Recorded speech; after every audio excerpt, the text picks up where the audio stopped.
Het belangrijkste nieuws van Curaçao in het Nederlands. Extra Journaal.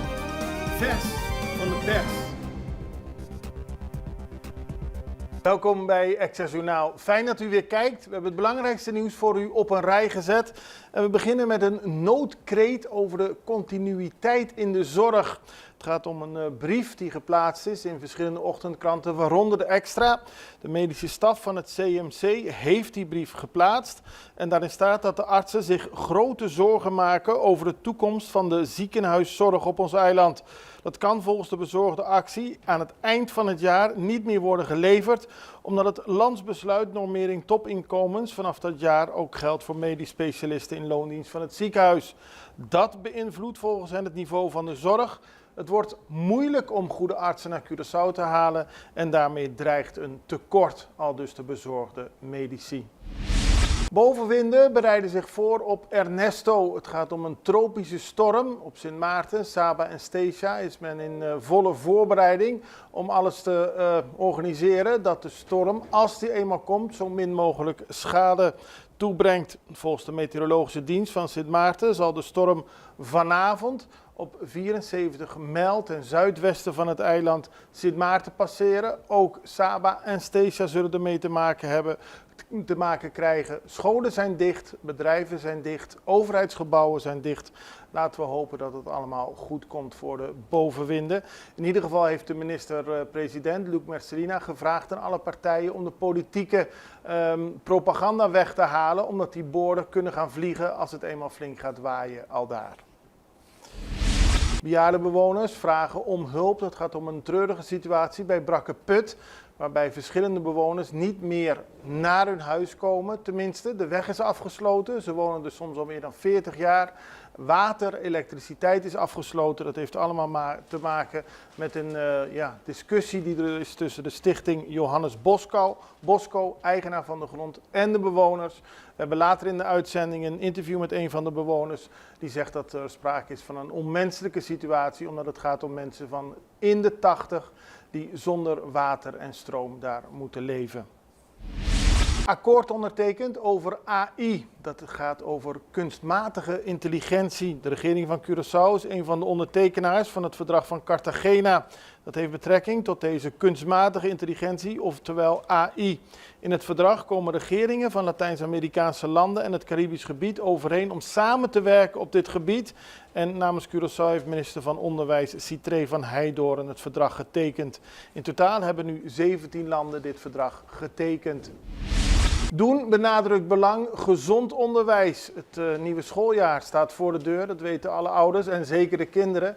En dat schooljaar moet zo gezond mogelijk worden doorgegaan. Tenminste, dat zegt vakbond Doen en heeft daarvoor de leus gezonderwijs ingebracht. Maar het gaat ook om de zaken die voor de onderwijzers nog moeten worden geregeld. Zoals die 2,5% korting op de salaris die er nog steeds staat. Situatie voor niet-onderwijzend personeel. Allemaal zaken die nog moeten worden aangepakt. Onderwijsvakbond CITEC haalde eerder ook het voorbeeld aan dat er sommige docenten worden gekort in hun uren. En dat is ook niet de bedoeling. Minister moet uitleg hondenbeleid geven. Dat gaat over een rechtszaak die is aangespannen door 32 buurtbewoners bij Rio Magdalena. Ze zijn het niet eens met het hondenopvangcentrum van stichting Dog Center. De minister laat weten dat er eerder testen zijn gedaan, dat er niet sprake is van te hard blaffen, dus dat de geluidsnormen niet worden overschreden. Maar nu heeft de rechter bepaald dat de minister van Gezondheid, binnen 6 weken een beslissing moet nemen over dit hondencentrum. En anders legt de rechter een boete op van 500 gulden per dag en die kan oplopen tot 25.000 gulden. De rechter wil dat de bewoners te horen krijgen wat precies de situatie is. Inbraak in een appartement, dat vond gisteren plaats. Bij een appartement in de Gaia Jojoli zijn verschillende spullen gestolen. Geld, telefoons. De politie neemt de zaak heel serieus. Het gaat om toeristen. Er worden vingerafdrukken genomen en de zaak wordt nader onderzocht. We gaan even over naar een korte break. zijn zo bij u terug. Extra in Nederland. Van Amsterdam tot Arnhem, van Groningen tot Maastricht. Extra is erbij. Volg Extra Digitaal en blijf op de hoogte van de belangrijkste ontwikkelingen in Nederland. Extra Digitaal is te zien op verschillende platforms en kanalen zoals WhatsApp, YouTube, Facebook, Instagram en ook TikTok. Wilt u ons op de hoogte brengen van een evenement of iets doorgeven? Neem contact op via WhatsApp, e-mail, Facebook of bel gewoon 06 1364 2945. Volg of abonneer je op Extra Digitaal. Klik aan en volg ons.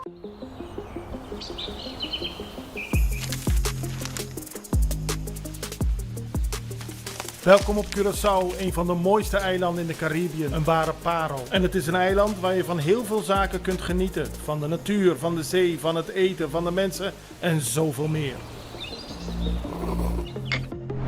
Curaçao is een eiland waar heel veel gebeurt op het gebied van politiek, cultuur, sport en zoveel meer. Een Extra Journaal brengt het belangrijkste nieuws van Curaçao. Maar we hebben ook aandacht voor al het nieuws op Bonaire en Aruba en op de bovenwinden, Saba, Sint Maarten en Sint Eustatius. En we belichten al het nieuws van alle kanten. Het nieuws is duidelijk, actueel en vers van de pers. Extra Journaal, elke werkdag op Salto. Op Curaçao zijn we de hele dag bezig met het maken van Extra Journaal. Volg ons op je favoriete Amsterdamse zender, Tauro.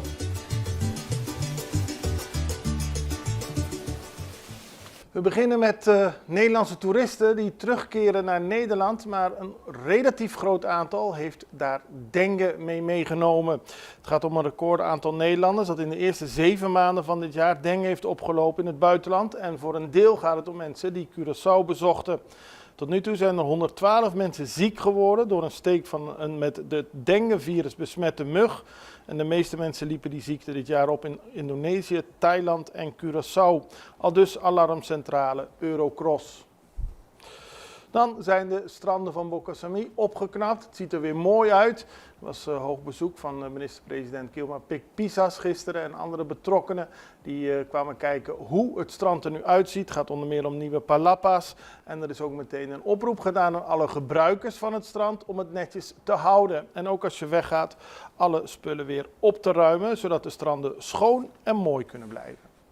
Dan gaan we nu naar het interview met de mevrouw waar we het net al over hadden. Mevrouw Nagel Uiterwijk, 83 jaar oud. Ze leeft al meer dan 40 jaar in Brakkeput en kan nu dus niet in haar huis wonen. Ze woont er wel, maar ze heeft geen stroom, geen water. Haar man moet vervelende zaken, vervelende toeren uithalen om te zorgen dat ze daar gewoon kunnen blijven leven.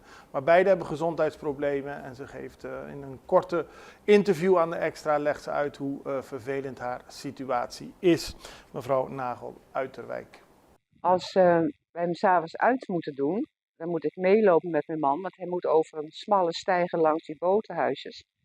Maar hij loopt zo erg, want hij heeft stenose, dus ik moet meelopen om te kijken of hij niet valt. Maar als hij wel valt, dan kan ik er ook nog niks aan doen, want ik heb maar 1 arm, ik kan hem niet optillen.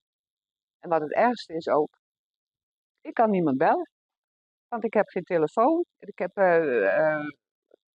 geen internet. En als ik toevallig wel mijn telefoontje kan bellen, als ik dat dan kan ik de politie er niet door, de ambulance kan er niet door, niemand kan er door om me te helpen, want ze kunnen er gewoon niet door. En wat ook heel erg is, over dat andere huis, ons huis waar wij gewoond hebben met de kinderen, heeft de stichting het voor elkaar gekregen door